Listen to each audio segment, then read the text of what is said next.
Rodgers is a fucking Jet. Let's go.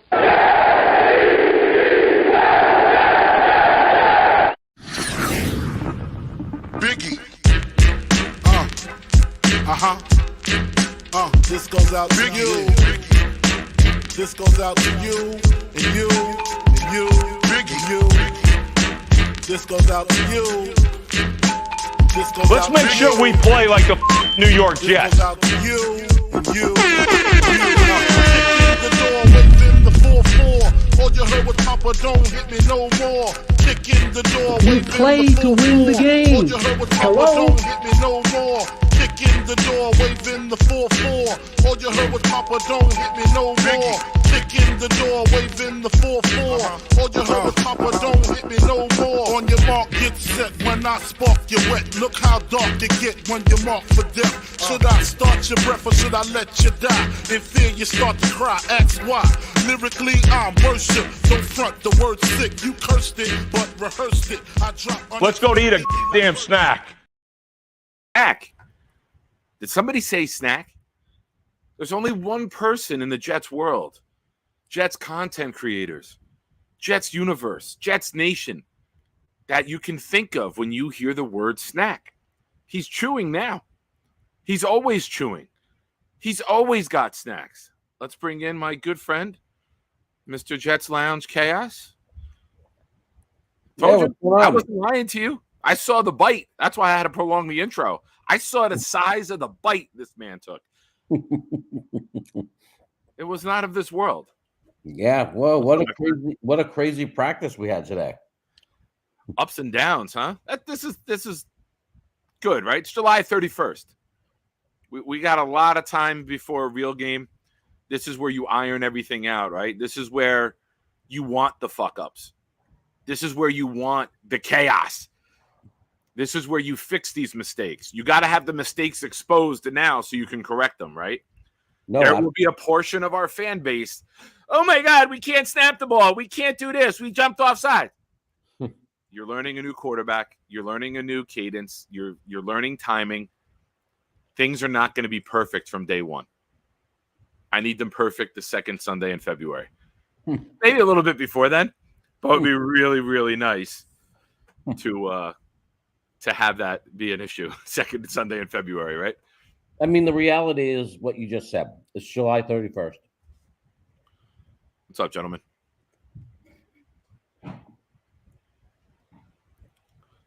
I mean, it's so early in the process. The guys just got there a couple of weeks ago. They're starting their second week in pads. There's a few exhibition games to play first, preseason games. We got the entire month of August.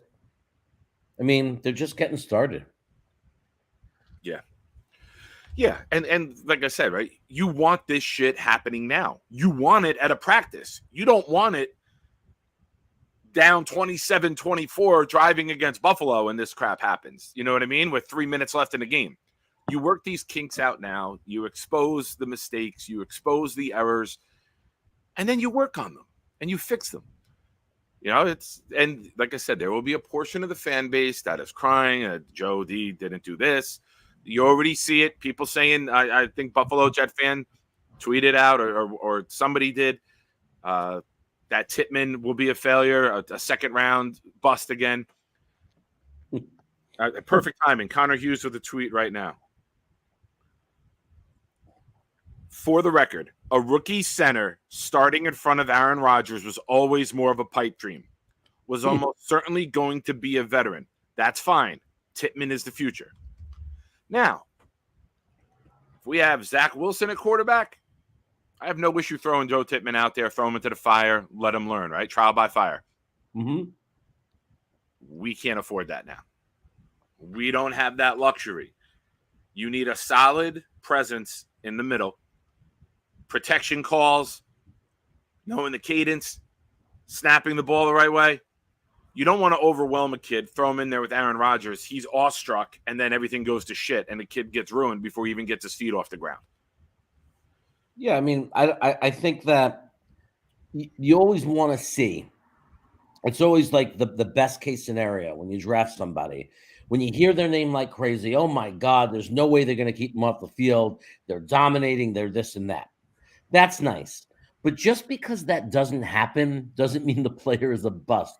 It means you're playing a strength position. You're a boy playing with men now. And sometimes some of them not even need a full year, but some need a full year, a full off season with professional trainers and a professional gym, and they need to continue to grow into their body, and that has to happen. So is it great news? No, it's not great news. We want him to be an all-pro. He comes out and he dominates guy, but that's not always going to be the way it happens. But to sit there and say, oh, he's a bust, that's insanity. It makes no sense. He hasn't played a down in the NFL yet. He hasn't played a down of an exhibition game yet. He's been in camp for 2 weeks. There's only a second week in pads, 6 day in pads, and we're going to sit there and judge whether he's a bust or not. Come on, we got to do better than that. Yeah, learn new offense too, by the way. And how about this? I mean, there's a little bit of a nugget that people have to absorb, right? There's 6 weeks until our first real game. He may be number 1 on the depth chart come September 1st. We don't know. He may go out on Thursday night and play like a 3-year veteran. We don't know. He's going to get burned. Govern's not going to be out there. Him and Schweitzer are going to get a lot of burn. A lot of people think he may take over for Tomlinson next year and be the left guard of the future with his size at 6'6". The kid is strong.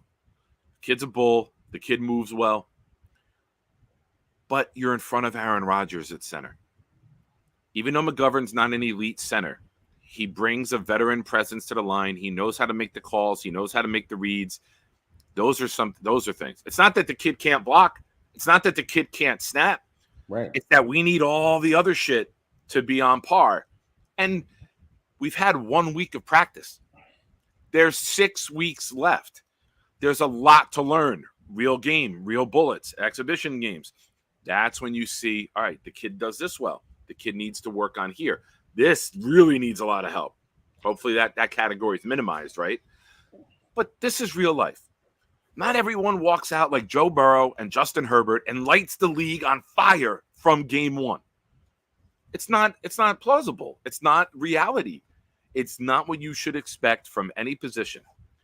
Not everyone goes out there like Will McDonald and has his name in headlines every single practice. Just for the record, that's what we call a beautiful transition. Again, Will McDonald today, first-round pick, is looking more and more like a steal at 15 than a reach. Beat Becton around the corner today. Becton was playing right tackle. Got a tweet from Hughes or Zach Rosenblatt. I forget which one. He went around him and barely got touched. That's how fast. It looks like whoever Will McDonald lines up against either underestimates or can't handle his speed. I know that smile. I saw the majority of your video today. Go ahead. I'm going to let you recap. For those that don't know, there was a video that we might have another star. Hit it. Yeah, Will McDonald is my guy for this year. Last year we had a few. I mean, I was excited about Breece Hall, and I was excited about very excited about Breece Hall. Is you are underselling it. Yeah. I was behind the scenes. Nick knows because we talk all the time. Behind the scenes, I was shooting out shit like this is the next Adrian Peterson. We got the most unbelievable steal of the draft. I can't believe we got this guy. The more I watched his tape after that draft, I mean, I already liked him. I just thought he wasn't going to be on our radar because I didn't expect to take a running back. But once the reality set in and I went back and watched more and more and got more excited about him, I knew about Sauce Gardner because of Frankie from Flatbush. I'm not going to take the credit for it. Yeah, he way back in January, February, Frankie got me so hooked on Sauce Gardner. And Garrett Wilson, I didn't know because I wanted Jameson Williams, and I admit it. So Garrett Wilson, I was not sure about. He was in my top 3. Tom C, gave me the lowdown. He was a top 3 guy for me. But I was like, okay, rookie wide receiver. My expectations weren't super high. And that was my thing from last year. This year, it is without question that there is no player I'm more excited about than this kid, Will McDonald.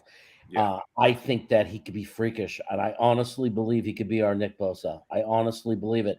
Like, I'm not talking about just Carl Lawson level or the level of the other guys. I think that he might be that dominating player that you need when Super Bowl teams have that crazy edge player, that is unstoppable, that causes all kinds of havoc, and to imagine him on the same line as Q Williams, and then the rest of the crew, which is amazing, but just Q Williams and Will McDonald on that line, I can't. It's going to be havoc. I mean, we're building the greatest D line of all time. I mean, Quinnen Williams is the next Aaron Donald. JJ is the next Bosa, in my opinion. And McDonald is the next Von Miller. So clearly we built the greatest defensive line in the history of professional football. I would love it. I would love it. I would love it for JJ to do that. I was already happy with JJ just being a great edge setter, great against the run. I was happy with that. If he wants to start getting double-digit sacks on top of that, hey, no argument for me. Yeah. And Michael Clemens is the first Michael Clemens. So I love his answer. Jets, what do you want to show? Jets got a fucking monster. Okay, man. God bless the offensive line for Cleveland this week. That was unbelievable. When they said, what do you want to show this Thursday? And he paused, and then he just said it. Just got a fucking monster. Wow. As if AJ and Will McDonald is not exciting enough. Yeah. Yeah. I mean, this is what we're going to see every year. We're going to see premium investments into the offensive and defensive line. Mm-hmm. Yeah. Win in the trenches, win the game. What's up? How do you say this name? Help me. I suck with these. Okay, Kuka. It's Kuka. Kuka Lake. Okay. How are we feeling about Cook a day later? All right. So with Dalvin Cook did everything he said he was going to do. He said on Good Morning Football the other day he was going to show up, meet the team, see the culture, go home with his family, discuss everything that's best for him. So he's doing that. Sorry, I'm getting tweets coming in from Samini and Connor. Yeah, that tweet. So we'll talk Cook and then we'll do the recap of the day. Connor tweeted a nice recap. A storm right now. Kuka. That's what I said. Okay. All right. Oh, I'm reading it. I'm saying it for me out loud. I learned by repetition. Kuka. I'm Kuka for Cocoa Puffs. Yes, you are. Of course. I can only imagine how many. Oh.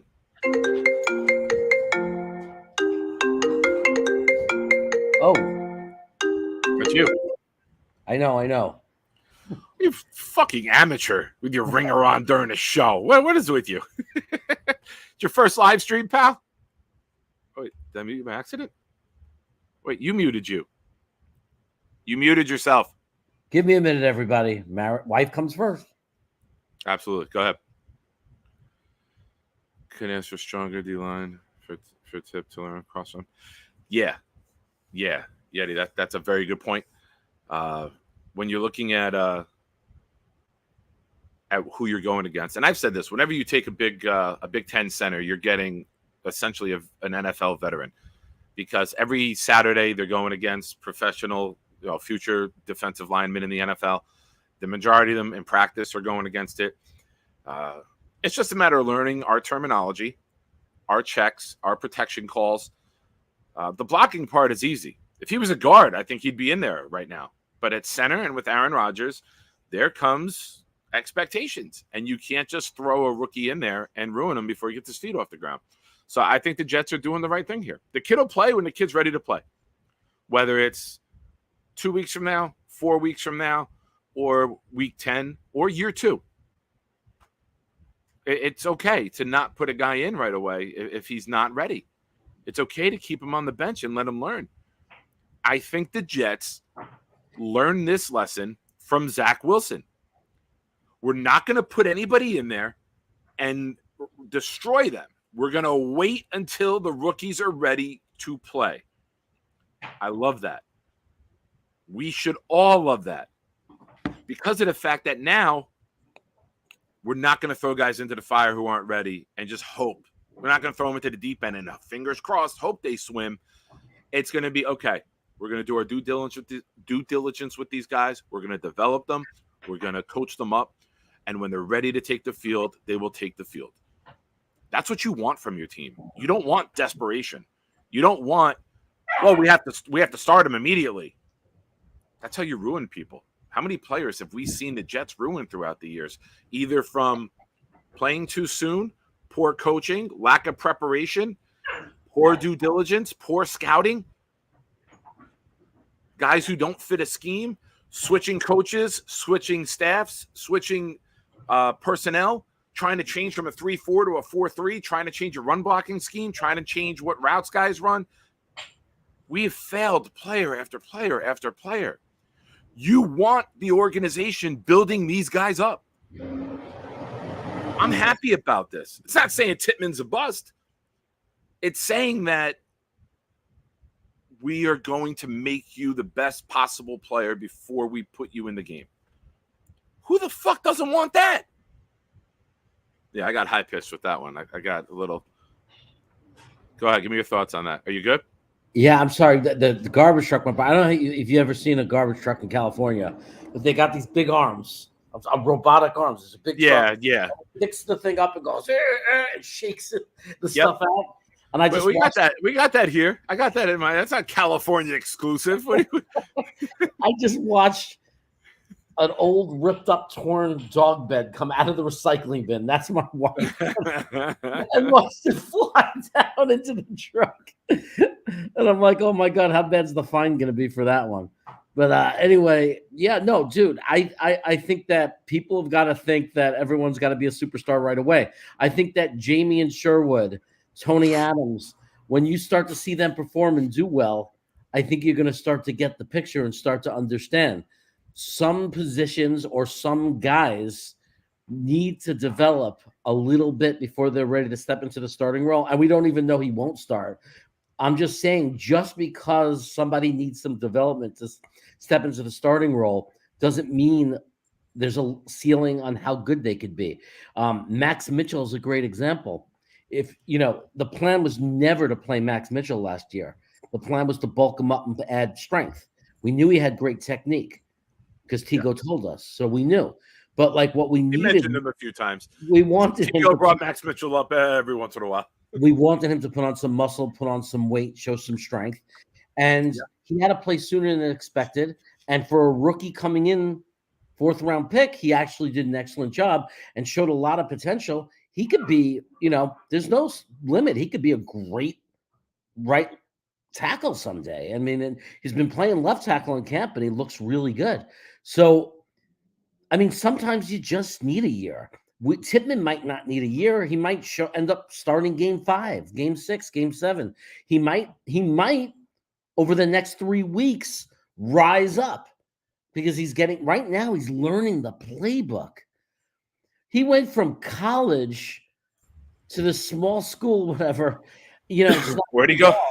Well, no, not a small school, but like, you know what I mean? Like, but you're going from a college quarterback to freaking Aaron Rodgers. Yeah. Give the kid some time. He's going from a college offense to an NFL West Coast offense run by Aaron Rodgers.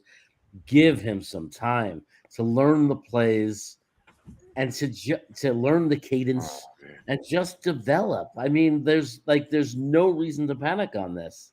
There's absolutely no reason to panic. Sorry, I don't want to interrupt. A little breaking news, non-Jet related. Broncos wide receiver Tim Patrick, who missed all of last season with an ACL, went down on a non-contact injury coming off the line in 7-on-7, threw his helmet immediately, and is now being carted off. Oh, that's a career. What happens the second year? I mean, I feel for guys who get injured, and then you work so hard to come back from it. I'm not an athlete, But, I had ACL surgery 4 weeks later. I fall and then get a major setback. It's really disheartening when I had a little bit of progress, but to work for a full year to get back and get out on the field, I can't imagine having that taken away from you instantly again like that, man. I don't care about the Denver coach talking shit towards us. I'm a human first, man, and I feel for Patrick. I really, really do. Well, you got to feel for the kid. You got to feel for the kid. I mean, he didn't do it. He didn't say what the idiot coach said. And here's a kid that's trying to make a living. He's trying to take care of his family. Yeah, no doubt. Right? All kinds of dreams. I'm going to buy him. I'm going to be able to, my friends, my family. Right? And he works his way back. After a setback, and for that to happen, that's just freaking awful. That's just freaking awful. And it's a shitty, crappy thing that happened to him, and it sucks. Matthias, what's up, buddy? Welcome, man. Matthias Simon. Matt, don't do that. Not here. I don't support that. Yeah, I don't support that. He's a kid. I know. Karma, man. Karma is a motherfucker. Yeah. And we need all the good karma we can get. All the negativity that's been around the Jets for so many years. I can't support that, man. I will just say this. Be better. Yeah. Had many one step forward, 2 steps back. Phil, story of my life. I'm so far backwards, it's insane. I'm afraid to take a step because I look like Michael Jackson moonwalking. I was gonna say, I'm afraid for you to take a step too because I'm afraid you're gonna fall on your face. I got treated like a kid last night. I got treated like a child last night by my son. We're upstairs. We watched the movie with Batista, Dave Batista, the wrestler, Cabin in the Woods, the M. Night Shyamalan movie. Oh, cool. And then it ends, and we're figuring out what to do. It's a little after 12 o'clock, and he looks at me and goes, "All right, let's go. Get up. It's time for bed. If you want my help, we're doing this now." I'm like, "Okay. All right, son. Thank you. I appreciate you." But, yeah, I know what it's like, man. So let's go. Tony, I'm going to hit Connor Hughes's he put out a really good review of today. Oh. Where is it? What did he do? What did I do? Here it is. All right, Connor Hughes's tweet. Some takeaways from Jets training camp practice. Dalvin Cook visited the Jets yesterday. He left without a contract. Saleh called it a good visit, but the Jets aren't pushing or pressing the issue. Basically, there's no timeline for a signing. Cook needs to do what's best for his family. The running back's desire to play for the Dolphins is pretty well known. It's also important to know the Jets don't need Cook. He'd be a welcome addition, but it's a case of luxury, not necessity. Any contract offer from Joe Douglas will reflect that. All right, let's hit that. That's something fans got to remember. Yeah. Yeah. Hall didn't go down. Hall's not out for the season. That changes things. That makes you call Jonathan Taylor and the Colts, right? That makes you up the offer to Cook, maybe a multiple-year deal. But right now, we need you probably take the load for the first 6 weeks and be RB1. The next 6 weeks, probably be shared RB1 and RB1A, 1A, 1B. And then you revert to running back 2 for the rest of this season and next season if it's a 2-year deal. That's the plan. Cook's got to know that. Cook's got to know that when Breece Hall is back to Breece Hall, you can't do what Breece Hall does. You bring your own skill set to the table to complement him. But when Breece Hall is Breece Hall, you're RB2. And I guess maybe he might be contemplating, do I go to Miami where maybe I can compete more for RB1 and they don't have a stud? They got some – what do they have in Miami? They got Mostert. They got Wilson. And then they have a kid that they drafted with a lot of speed. Mostert can't stay on the field year after year. I've had him in fantasy. When he plays, he's fantastic. He's a speedster. He breaks a run. We saw him break a run against us in the 49er game at MetLife a few years ago. Yeah, he's good. But he can't stay on the field. So Cook's got to contemplate, do I go there where eventually I might just, through attrition, rise to number 1? Or do I take the Jets, start at 1, and then sink to number 2. So it's curious. What's your thoughts on it? Yeah, I mean that's how I feel. If Brees Hall, and I have no reason not to think he will be, but it always makes me nervous. ACL is a real injury. But if he becomes the Brees Hall that we saw the first 7 games of his career, that Brees Hall is an RB1. That Brees Hall is a top 3 running back in the NFL. I never had a doubt about we talked about it before. It was something I believed from before the season started. He was proving it right every week. He is special. He's at a different level. He's at that Jonathan Taylor, the great year he had, that Adrian Peterson, that Emmitt Smith, that he's at that level. He is set to have that kind of crazy career. He is incredible. He is a rare and special talent. As long as that knee gets healthy and he's able to get back to 100%, Dalvin Cook is a really good running back, a very solid running back. Really has had a good career. Will finish up his career, maybe even, who knows? I mean, hopefully win a championship with us and be remembered very fondly as a very good quarterback. But he's not in the elite level of the names that I'm mentioning. And I believe Brees Hall will be that level as long as he gets fully recuperated and healthy and stays healthy for the next 7 years. And I think that he's probably going to go down as the greatest running back that the Jets have ever had. Another injury, non-Jet related, just popped in for me in Rappaport. Colts running back Zach Moss broke his forearm, putting an even bigger spotlight on the running backs for the Colts. Oh, because Tyler wants to trade because he doesn't have a contract. Taylor, so he's upset. I mean, Jonathan Taylor. So he's upset. He wants out. And then he tweeted last night. A report came out last night saying that Jonathan Taylor told the Colts that he injured his back away from camp, and the Colts might designate him as a non-football injury list, which means they don't have to pay him. And then Jonathan Taylor tweeted, I don't know who you got your source from, but it's wrong. My back is fine. I never reported this. I'm summarizing. That's not the exact tweet. I'm just going off the top of my head with what I saw. So it's getting dirty. It's getting dirty out there. I'm very curious to see how this plays out. The owner of the Indianapolis Colts is this guy, Israel, is an absolute buffoon. 2 years ago, the Colts looked like a team because they had the guys in the trenches. They had the offensive line. They had a linebacker who just caused fumbles left and right. He was like the best fumble creating linebacker I've ever seen in my life. They had a chance to really do something, and this owner is totally imploded. Bringing the linebacker that they drafted with the pick that we gave them to move up for Sam Darnold. Yeah. Oh yeah. But that was the number 2. They took him in the second round with the pick we gave him. His name's escaping me right now. I know he changed his first name. He shortened it. Yeah. I believe so. Yeah. So I just think that this owner is everything we hated when Woody Johnson got involved. It's like, shut up, stop needing the cameras, you overgrown baby and child. You own an NFL football team. Hire a professional person with a real resume and a real background who knows how to run an NFL football team. Get out of the way. Shut your mouth. He has blown up a real team. And if I was an Indianapolis Colts fan, I would be irate. And I like Chris Ballard.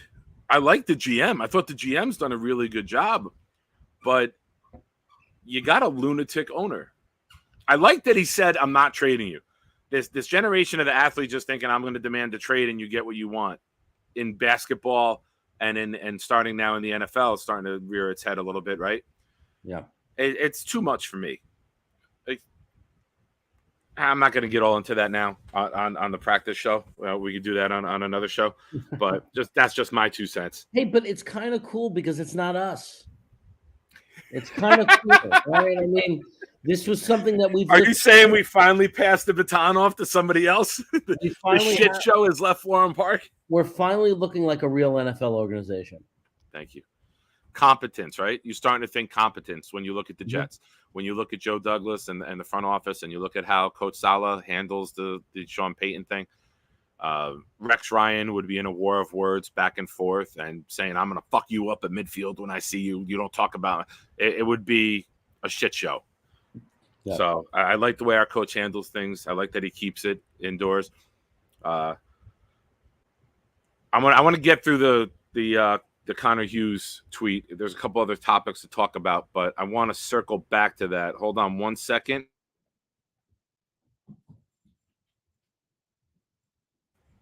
All right. I got the boy here. I had to give him a little mental note for myself. All right. Continuing with Connor Hughes' recap. It was not a good day for the offense. It started fine enough. Aaron Rodgers was 4 of 6 through the first 2 drills. That's when things went off the rails. He was 4 of 11 the rest of the day with an interception, I believe, by Tony Adams. So good job by Tony Adams. To drive the field drill and the touchdown. Final play of practice in the red zone. Mama said there would be days like this. Nice little insert there. This was also the Jets' longest practice of the summer. It finished around 12:35. There's going to be days like this, right?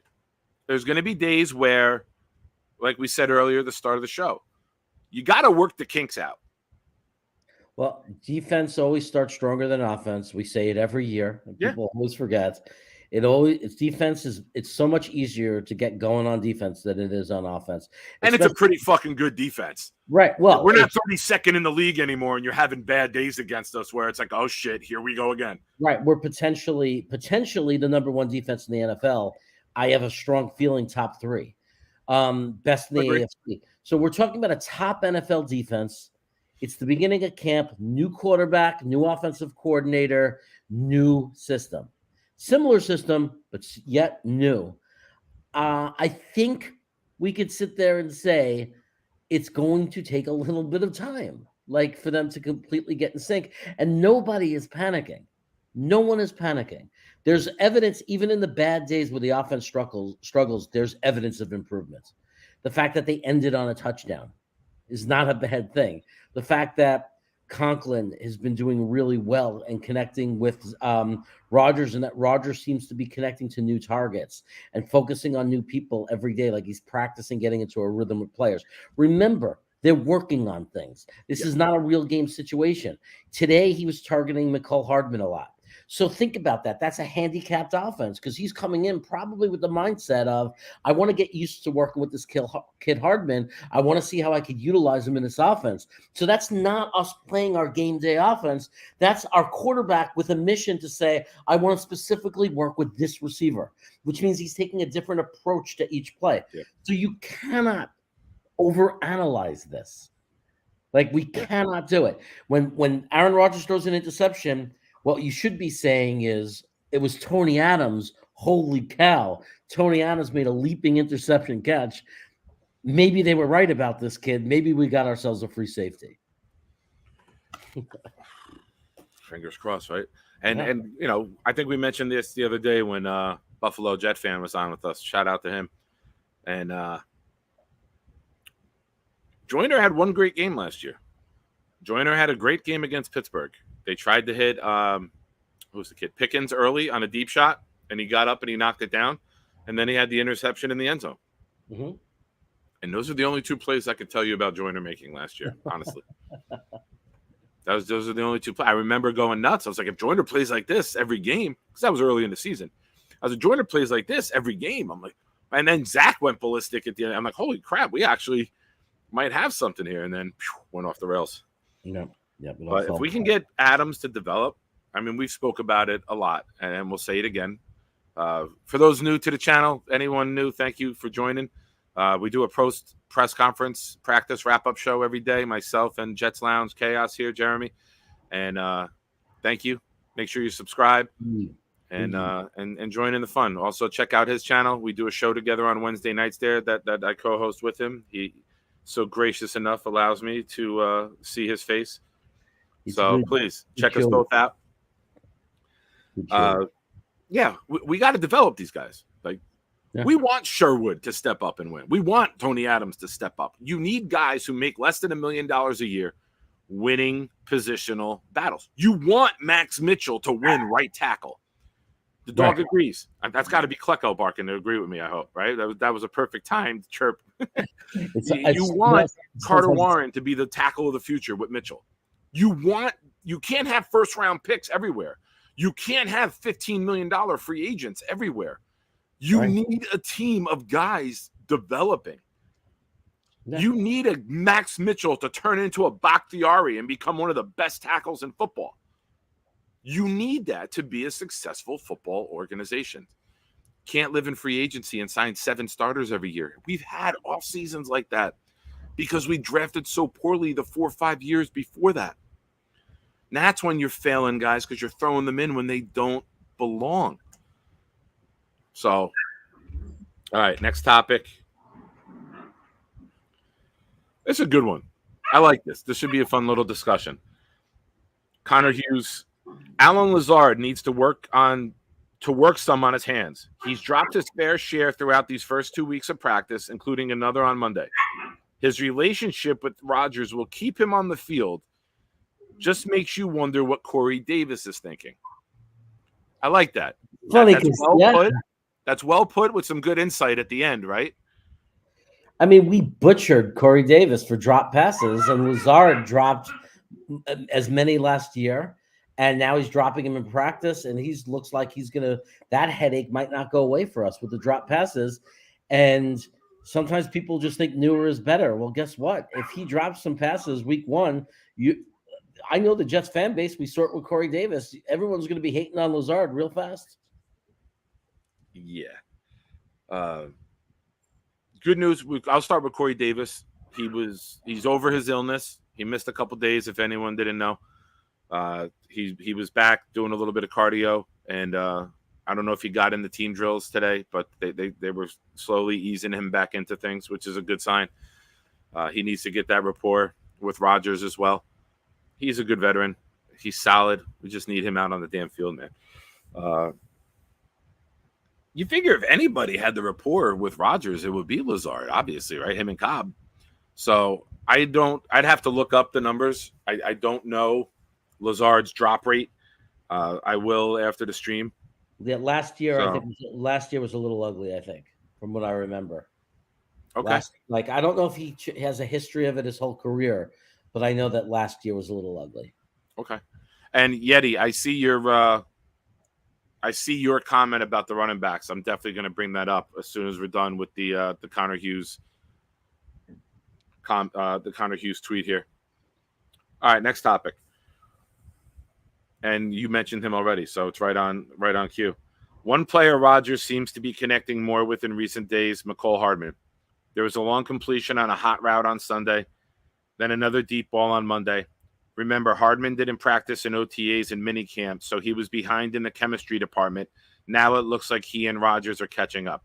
And kudos to you. That's right on par with what you said a few moments ago. It's a good speedster. It's a great slot guy. It's somebody that to have that weapon, to have that speed, to if you want to double Wilson, we're going to use that speed and we're going to open up Hardman. And now how are you going to cover that? You can't put a linebacker on him. So we got some weapons. And that's a name, Hardman, to really keep an eye on. That's a guy with his type of speed can change this offense. Davis can't do that. Lazard can't do that. Wilson can do it. Wilson's more shifty and great in space. Hardman is more of the I'm going to run right by you type. So we got a nice little a group of receivers that complement one another. And give me your thoughts on Hardman. I think that he's a good fit in the room. I think he has a very specific role. I think he's better than the combination of Berrios and Moore. I think that LaFleur was a fool because he used Berrios in situations where he could have used Elijah Moore more. And pardon the pun, because Elijah Moore was a better talent. And that's one of the reasons he was probably so upset. Like, why am I not doing these sweeps and these plays? Because we saw in his rookie year, he would score. That's how he scored his first touchdown in the red zone through one of those kind of plays. So I think that Hardman's an upgrade from the combination of them. We don't have the controversy of two guys that were yelling about who should get the play. We're just going to have Hardman out there to do the sweeps. But Hardman, I think, better than anyone, is going to be he's going to force the defense to stay honest. They are not going to be able to cheat up. If Hardman's on that field, they have to keep a safety back. They have no choice. He's just too fast. If they cheat up and he gets by them, it's a touchdown. And you'll see it happen. Right. Someone will stumble, a safety will trip, a safety will get fooled and take a step in, and Rodgers will catch it. And Hardman, you're going to see it this year. You're going to see Hardman all alone catching a deep pass for a touchdown. I don't know how many, but think of me in this moment, because you're going to see it happen, because it happens all the time. A safety gets fooled. They commit a step towards like thinking it's a run play or something. Rodgers is going to pick it right up. Hardman's going to take off and expose it. Bomb pass touchdown. That's what Hardman brings us. Slightest mistake from those safeties, and we're going to make them pay. I'm envisioning Santana Moss on wide receiver screens, how he could move and get through and spin and then hit the open field. He's faster than Moss. Moss might be a little quicker in the short in space, but I'm looking forward to seeing what they do with Hardman. Mm-hmm. Staying on the wide receivers today, which seems to be a big topic. An underrated wideout to keep an eye on, Malik Taylor. He's getting a lot of looks with Garrett Wilson and Davis on the sideline. He hasn't made many plays, but he's getting reps, which means the coaches trust him.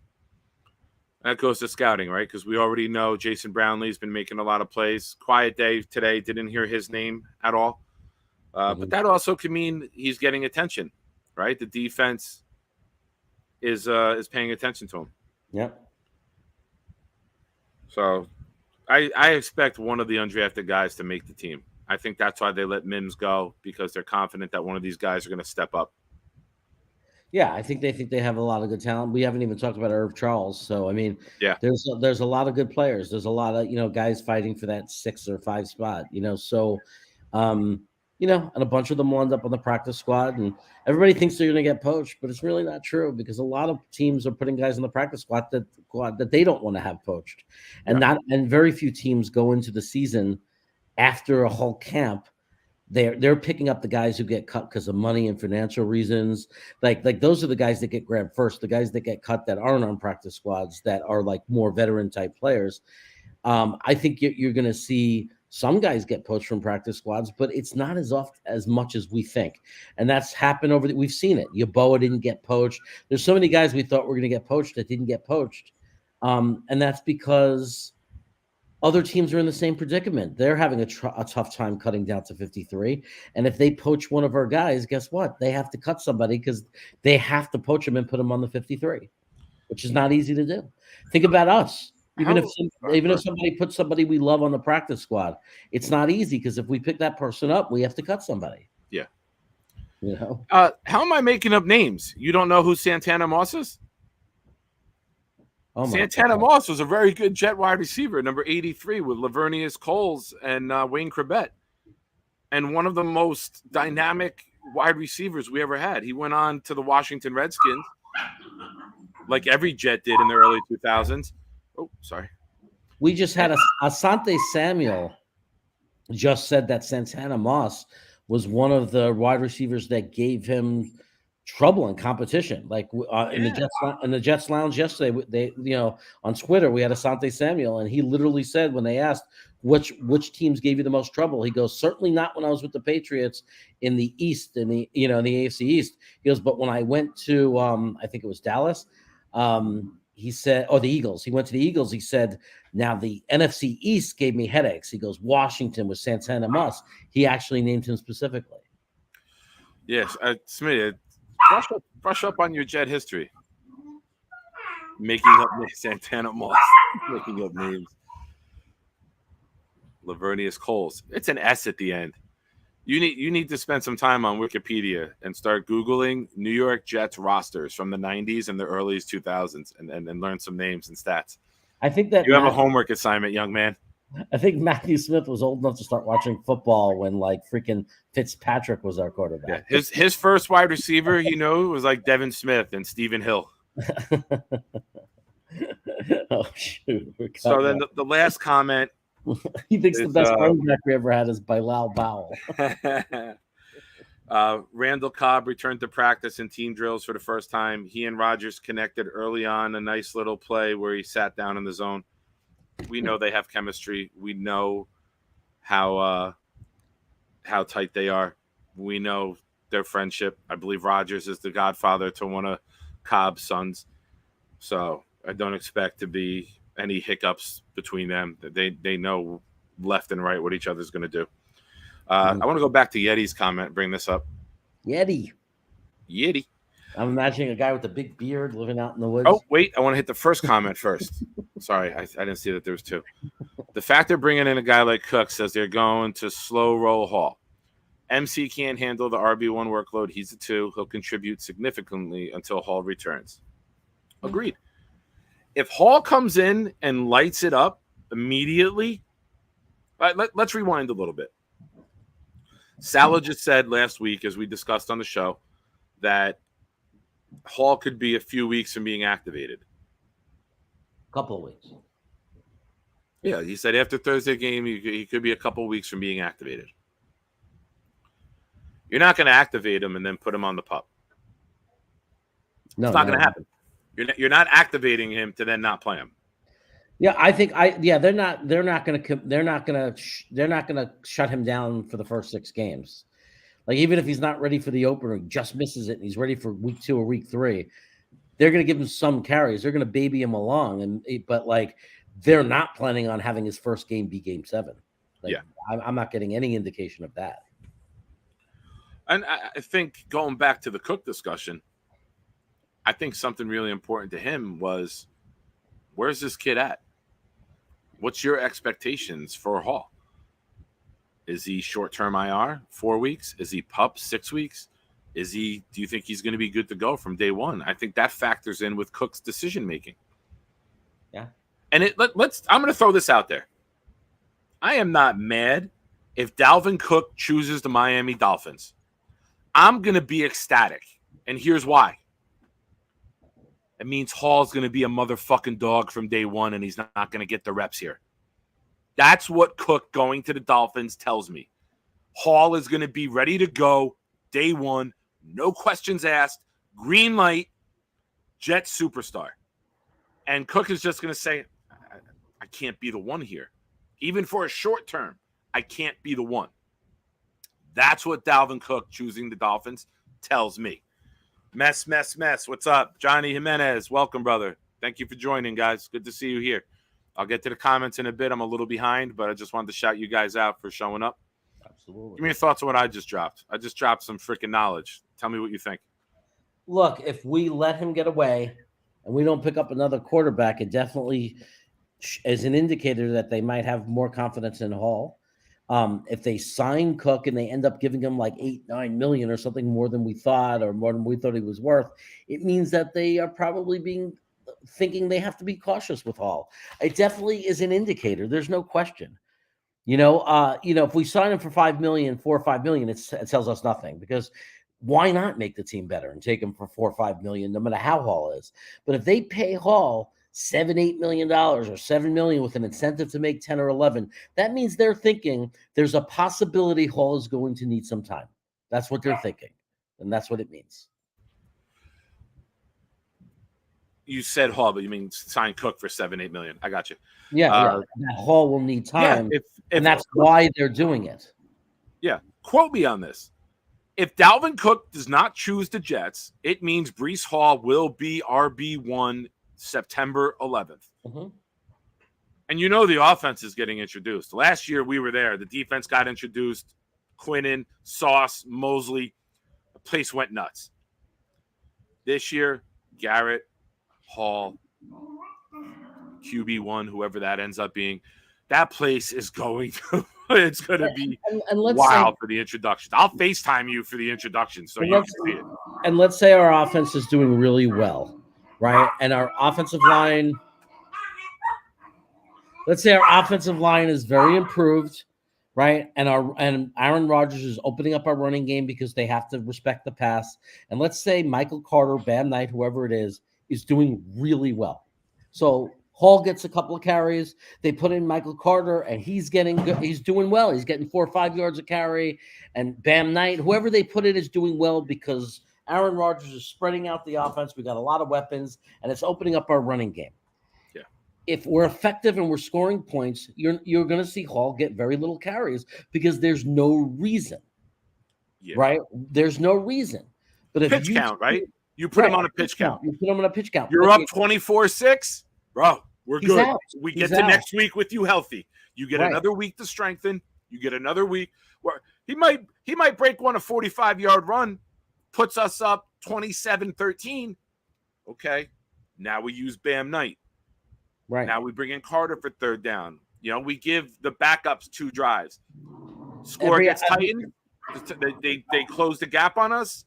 Hall, you're back in fresh for the fourth quarter. Imagine a fresh Breece Hall coming in to be the closer. Starter and the closer. I mean, it's going to be like an as-needed basis. If we're struggling against Buffalo and he's coming in and lights a spark and he's getting 5-6 yards a carry, and Bam Knight and Michael Carter are getting 1 to 2 yards a carry, and he's the only one that's getting traction, as long as he's feeling well, they'll talk to him after each drive. As long as he's feeling well and giving the signal that he's okay, we're going to run him because we have to win and we're here to win now. And we're playing him. And if he's in the game, it's because we trust that he's healthy and the knee is ready. That's why he's in the game. So I think we're on the same page. It's like it's going to be an as-needed basis. Yeah. And I just want to take a moment, thank everybody for all those who subscribed. I just hit the 300 mark. That was a little goal that I had for this week. I wanted to do it by last night. I was at 298 this morning. So for those of you who have just subbed to the channel, thank you. The push for the more goes on. I appreciate everyone who's been there. I'm very good with names and recognizing them. And I know when new people pop in, and I know when the loyal ones have been there for a while before the show really started to take off. And doing this practice show has really helped in the last week. I think I'm up 60 now since Wednesday. So thank you, everybody. I appreciate it. Tell your friends, tell the Jet Scoops that you're in that we got a really, really awesome, good-looking guy who does this show, and then I do it with him. So thank you. So let's take Johnny's question here. Is the O-line really that shaky, or is the D-line just that good? The D-line is that good. Yeah. The D-line is going to give every offensive line we play fits. I'm very curious to see how we do against the Chiefs and the Eagles. Those are 2 outstanding, elite, multiple Pro Bowl, multiple All-Pro type of offensive lines. If we can get to Mahomes and bother Mahomes by just sending 4, I may not be able to control myself. I may just, I don't even know what I would do. If we get out there October 1st on Sunday Night Football and can eat and get after him and disrupt him and get him out of the pocket and get his ass on the ground time and time again, I mean, it's I will say the word Super Bowl 5 million times after that. Because if we can do that to him, we're going to do it to Burrow. We're going to do it to Herbert. We're going to do it to Allen, which we probably already did week 1. We are going to go after every quarterback, and I think the team will go to the stratosphere. That, to me, is the biggest test. Allen's going to be nice. We're going to get after him. But that Kansas City game, we beat them at home on national television. The expectations go through the goddamn roof. But with the offensive line, Dwayne Brown's not there yet. We're working guys out at different positions. I'll tell you right. I know he said Becton's on a pitch count today. Salah said it. They're working him back in with the team drills after he had a couple days off. They are going to pitch count him. If, and I have very little faith in this with the last 2 years and the injuries. I just want to see the guy get through the season healthy. If he can contribute, if he can win a starting job, if Becton shows this is my fucking job, Somebody's got to take it from me. We're so much better. Mm. Dwayne Brown is like my age. He's not the long-term answer. No. He's solid. He's a proven vet. He'll play through injuries. Played through injuries when the team went off the tracks last year. 5-2 playing through injuries makes it worth it, right? Beating Buffalo at home makes it worth it. Losing all those games in a row and still playing through injuries, there may not be an offensive lineman that I respect more than Dwayne Brown with what he did last season. Yep. But he's not the future. There's no other contract coming for him. We want Becton to be great. Even if Becton doesn't crack the starting line, how about this scenario I've thrown out? There was a playoff game, the 49ers in Dallas, not this postseason, the one before. Line him up Trent Williams lined up as a tight end, came in motion on like 3rd and 2 or 4th and 2, and eliminated the DN and drove him so far back into either the linebacker or the safety, and they got a first down running behind him. Put that play in for Becton. Let him be the 6th offensive lineman on short downs. Put him in the backfield and let him be the fullback. How about that? How about Becton at his size being a lead blocker? Be absolutely insane. So I know I threw a lot out there. Go ahead. But John, I love the question. And you could tell by how excited I got to answer. So thank you for the contribution. And thank you for joining the channel. Yeah. My answer would be, I think it's a little bit of both. You know, we're shaky because we're moving guys around. There's no continuity right now. Yeah. But that's the way it's supposed to be. We knew that. There's competition in camp. We don't have our left tackle playing. And we're testing out guys. I mean, we just switched up our center today. We had Max Mitchell playing left tackle for a bit. Like, we're literally rotating guys and just watching guys. We don't have our continuity yet. At some point, they're going to pick the starting 5, and they're going to then play the final, 3 weeks of camp together or whatever it is, and they're going to get that continuity. And then on the other side of the coin, we have the best offensive line maybe in the NFL, definitely depth-wise. So while you're figuring out your offensive line and just pushing guys in different places, you can bet that the defensive line is going to freaking eat you alive. I mean, of course that's going to happen. It's the best defensive line in the NFL, in my opinion. The potential is really there, right? There's no question. I mean, it just goes on. The list goes on forever. What is Michael Clemens, the 8th guy in the rotation? I mean, think about it. It's like you got Will McDonald, Carl Lawson, Bryce Huff, Jermaine Johnson. So who's your number 5 edge? Some people would say JFM. Okay, so that's Clemens, number 6. Yeah. Quinnen Williams comes before him in importance, right? And then you got Woods. I mean, it's crazy. And Clemens on any other team, or even you didn't even mention Jefferson yet either. Right. I haven't even mentioned in 2020. And Solomon Thomas. Clemens would be our guy of the future we were the most excited about if this was 2020. He would be our number 1 future edge. He'd be the guy that we're building around. I mean, it's out of control how good and how much talent we have. Yeah, 100% right. And what's great is we have elite talent everywhere. We have a ton of guys on the rise, right? Solomon Thomas has peaked. He's past his peak, I believe. Woods and Jefferson are solid. They bring something to the table that we haven't really had, with Woods. We haven't had since Fatou Kassi left. We haven't had that big body that gets in there and just eats and it absorbs blockers, which will help guys like Sherwood run behind and get free to the ball carrier.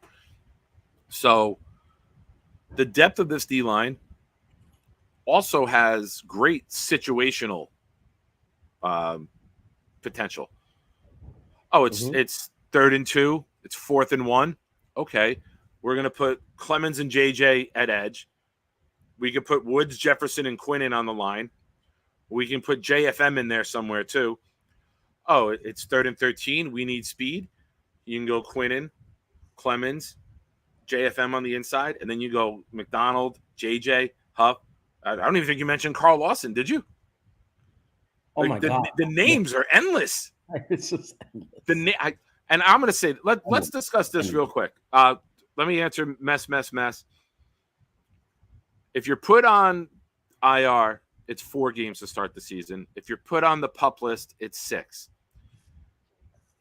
You can also, I would think the minimum you use Hall is 4 games. I don't think you're going to have him on the active roster and then not activate him for week 1. I think you're going to do a status of 4 weeks. But everything we're hearing is he's going to be good to go. We might have a second Adrian Peterson. We might have another unicorn who's ready to go. You know, J.K. Dobbins is not J.K. Dobbins from 2 years ago. Some guys just don't heal the right way. Other guys heal like they never missed a beat. Adrian Peterson was that guy. Let's pray Hall's that guy. So that's to answer that question. Let's talk about the D-line real quick. I really think Solomon Thomas could be a surprise cut. With Woods and Jefferson, with Tanzel Smart there too. I know Solomon Thomas, outstanding person. It has nothing to do with that. This is just play. I think there's greater potential in other players. I know the leadership is great. I know what he stands for in the community and what happened with his sister. And I love the message he sends. But I don't know if I can take a roster spot from somebody who can bring a little more to the table. And I think the potential of somebody younger gets me more excited than Solomon Thomas being Solomon Thomas. I know Salah has that connection with him from San Fran, and coaches are very loyal with guys that they go to battle with. You know, like I've talked about Dwayne Brown, how the coaching staff loves Dwayne Brown because what he did last year, they had that faith and trust in him, and that's why it might give him an edge over Becton. But give me your thoughts on Thomas. Give me your thoughts on because with the depth that we have and the talent we have and the uptick in talent, someone's going to be the odd man out. You can't keep 12 D linemen. I think you're right. I think there's going to be some surprise, cuts / practice squad, but a lot of those guys are not going to last on the practice squad.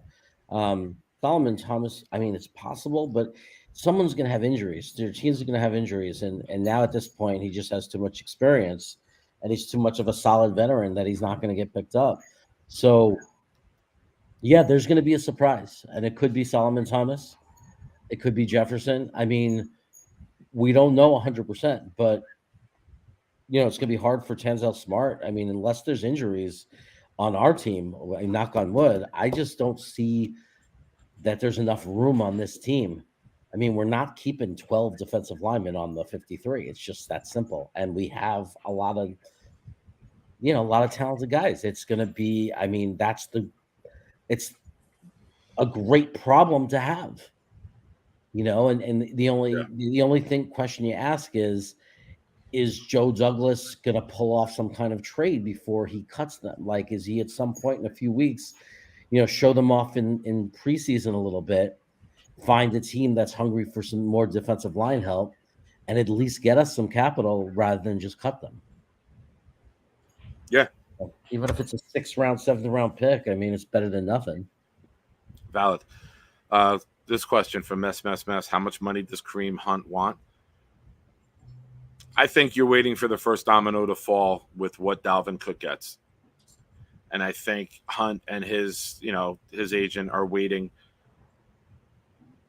Injuries happen. Zach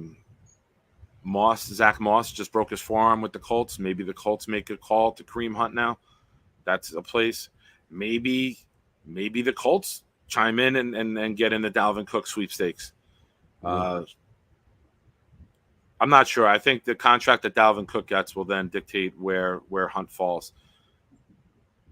So that's my thoughts with Hunt. I don't know if the Jets will do it with the character issues he's had in the past. I don't know if they cross him off the board, but his skill set, his pass catching ability, I think could be really, really good here. And I don't think that's a bad fallback. No, not at all. This is the best D-line. Matt, I think it's got a lot of potential. I think we really do. but potential is just a word for shit you haven't achieved yet, right? So We need at least two of the edges to get double-digit sacks, or one of them to get 15+ sacks, and the others to get like 8, 9. Like something. There's certain things that have to be achieved before you can call yourself number one. I mean, we have to double our sack total. Right. That's a lot to ask. I mean, but here's the good thing, and here's why it could happen: having a lead and not having a team run the ball out for the last quarter and a half, because we're down 24-3 at halftime. If you and they go in, and we just go in to run defense because they're running out on first and second down. And I mentioned it yesterday. How many times did we see them run the ball down our throat late in the game? And there was times they didn't even get the third down. They get a first down and 2 runs. And then the clock just ticks and the game eats away. And then before you know it, it goes from 10 minutes left in the game, down 13, to 4 minutes left, and they scored another touchdown because they just ran the ball down our throat. So the sack opportunities will be there late in the game. Teams will be behind. Teams will have to throw. Teams will be in pass-only mode where we can just fucking tee off. So that's when teams that get a lot of sacks get their sacks. They have leads and they are able to press, or they're really amazing at, run stopping, screen stopping, and the only way to have any chance against them is intermediate to long passing, and it opens up opportunities. If you watch the Jet games, there's very little opportunities for our defensive line to record sacks. Yeah. It's not like we're sitting in games watching a quarterback sit in the pocket for a long time. And we can't get through. That was in the first year in 21. That wasn't last year. And last year, Huff and Lawson were there. They were getting back there constantly. I also want to say, if you watch the film, I'm not trying to be a baby and complain about it, but if you really watch those games back and watch the All-22, there was a lot of holding against us, man. They held Bryce Huff a lot. They held Carl Lawson a lot. Yeah. And somebody's got to say something to these refs and get that changed, because they are getting away with this holding shit against our guys, and it's just not cool. No lies told. As the kids say, no lies told. Or as my daughter so taught, say less. Say less. So, Phil, a good comment too. McDonald is the Mahomes hunter. Every day, there's a tweet that McDonald's in the backfield. And all I keep thinking to myself every single time I hear McDonald in the backfield is when Coach Saleh talked to him and said, we're going to put you out in that wide 9 and we're going to set you loose. They're doing it. They're not putting him inside. They're not lining him straight up on a tackle. They're saying, go eat. And there's a tweet from Zach Rosenblatt that came out earlier about him that said, Max Crosby, the elite edge rusher from the Raiders, McDonald studies him, studies his spin move. This is a guy that I'm starting to get very, very excited about. You should be. I want to see this kid on Thursday night. Defensively, I'm looking at him. I'm looking at Sherwood, who I expect to play. And I'm looking at McDonald and Clemens. So, Jets fans, if we can hit on McDonald like we've hit on Wilson and Gardner, you want to have a little fun? Go put 10, 25, 10, 20, 25, whatever you want to spend. Go put money down on McDonald to be Defensive Rookie of the Year. Have a little fun. I was definitely I was going to ask you the odds on it. I would guess 16. I'm going to guess 16th pick overall. Not going to be a starter. I would guess plus 3,200. I'm going to look it up for you right now. 32 to 1. So, wow. It's like hitting. That's like hitting a number in roulette, practically. Thomas peaked in college. JM3 is a good point. Money for Hunt. We'll need it back to Phil. Yeah. KJ, welcome. If you're new to the channel, man, thank you so much for joining. We do a post practice and Robert Saleh press conference wrap-up show every day. Appreciate the sub if you didn't do it already. And if you did, thank you, man. We have a lot of fun here. Billy Turner's been struggling. Can't you see? Jeremy, go ahead, take this, and I'll look up the McDonald odds. Yeah, I think it's too soon to think that Billy Turner's going to get cut.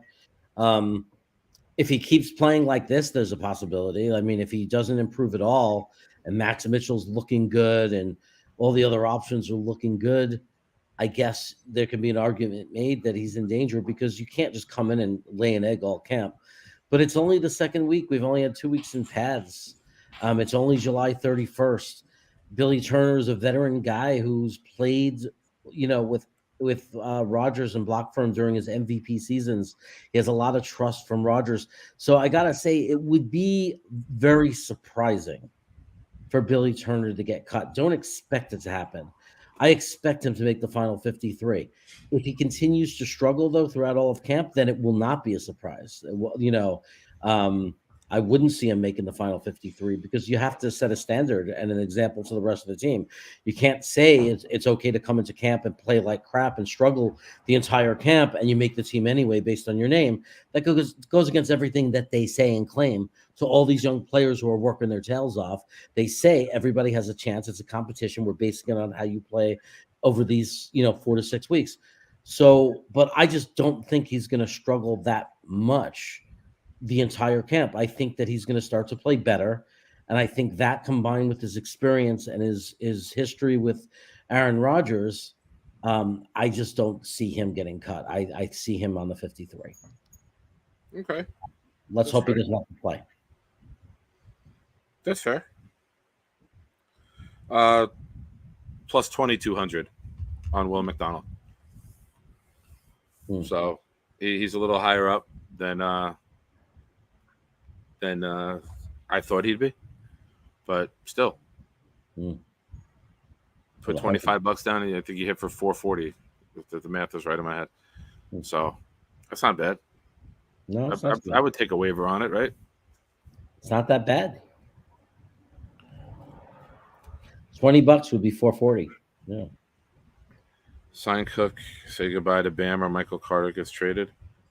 I agree. I think Michael Carter gets shopped, and kind of like the Solomon Thomas thing. I love the player. I love the locker room presence. I love the leadership, the camaraderie. But those days of keeping players we like are gone when you're going for a Super Bowl. There's tough decisions going to be made. And every decision has to have one thing in common.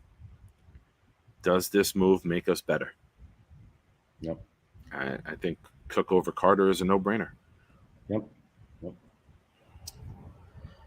I think I have to wrap AFC roundtable next week. I think I have to run. I have to pick my wife up. Okay. Hi, man. Thanks for joining. I'm going to go a few more minutes. I'm going to catch up. And No! Johnny, don't tell me this is true. Rest in peace, Pee Wee Herman. Oh, no. Fuck. Oh, that sucks. I saw Pee Wee Herman live on Broadway years ago. My girlfriend got me tickets for a second row in Broadway, and he did the Pee Wee's Playhouse on Broadway. And that's literally, cool. I was like a kid again. It was fantastic. So rest in peace, Paul Rubens, man. He was great in the movie Blow with Johnny Depp. Damn. Dropping like flies. Son of a bitch. I just talked to my friend yesterday, and on the phone, she did a stupid, awful impression. And I was like, what is that? And she's like, that's Pee Wee Herman. He was 70, had cancer. Damn it. All right, Johnny, way to kick in the door here as a new sub, man, and bringing news to the table. Can't keep the old lady waiting. Gotta go, guys. Go. Love you, buddy. Talk to you tomorrow. Be good. Peep the AFC roundtable next week. Respect to all streamers. Check back in week 6 and see the difference. It will be obvious. Who's the AFC roundtable? I'm not aware of it. Say less. All facts. No printer. Oh, she hasn't gotten there yet. Just the say less part. Do we place the crown on JD for manager? McDonald wins Rookie of the Year and Brownlee wins Rookie of the Year. Oh, wow. Brownlee Rookie of the Year, too. You're going deep, Johnny. I like it. I mean, you get Executive of the Year when you make a very deep run, right? You put a team together that competes for a title. So I hope to God he gets it, because that means we're probably one of the last 4, if not the last 2, standing. You know, it's all going to depend on how far we get. I don't gamble, but that's very, very tempting.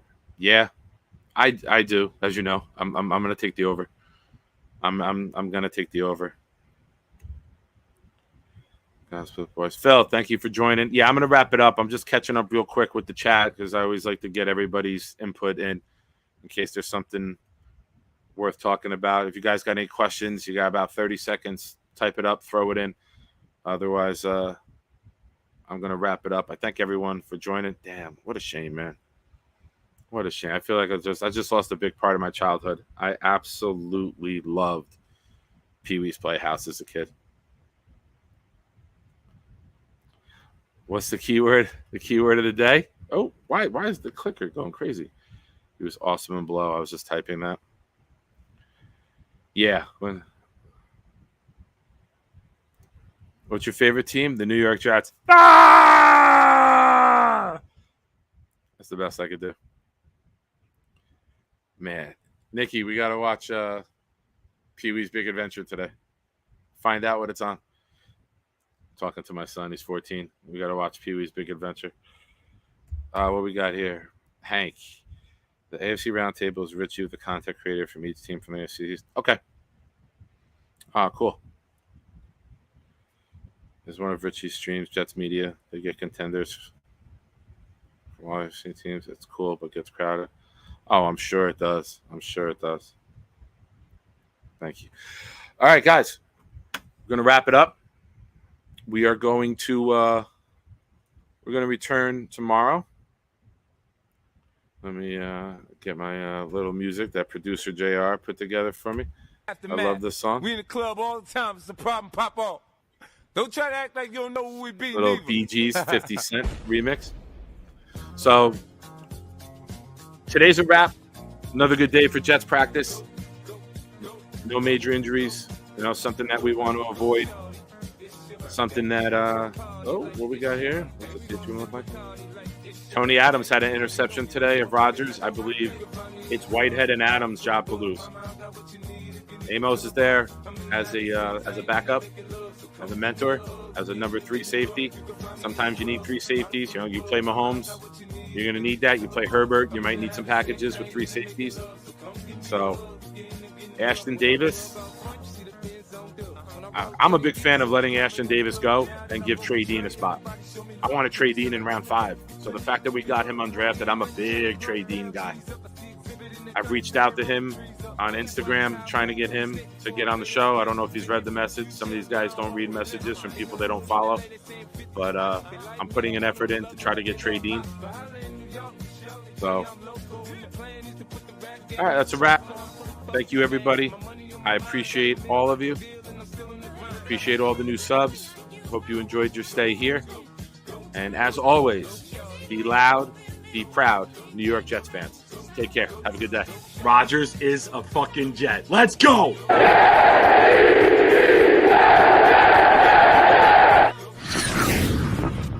Biggie. This goes out to you. This goes out to you and you and you and you. This goes out to you. This goes Let's out make to sure you. we play like the New York This Jets. goes out to you and you and you. The door within the 4-4. All you heard was Papa, don't hit me no more. Kick in the door. We play to win the game. All you heard was Papa, Hello? don't hit me no more. Kick in the door, waving the 4-4. All you heard was Papa, don't hit me no more. Kick in the door, waving the 4-4. All you heard was Papa, don't hit me no more. On your mark, get set. When I spark, you wet. Look how dark it get when you mark for death. Should I start your breath or should I let you die? In fear, you start to cry. Ask why. Lyrically, I'm worship. Don't front the word sick. You cursed it, but rehearsed it. I drop. Let's go to eat a damn snack.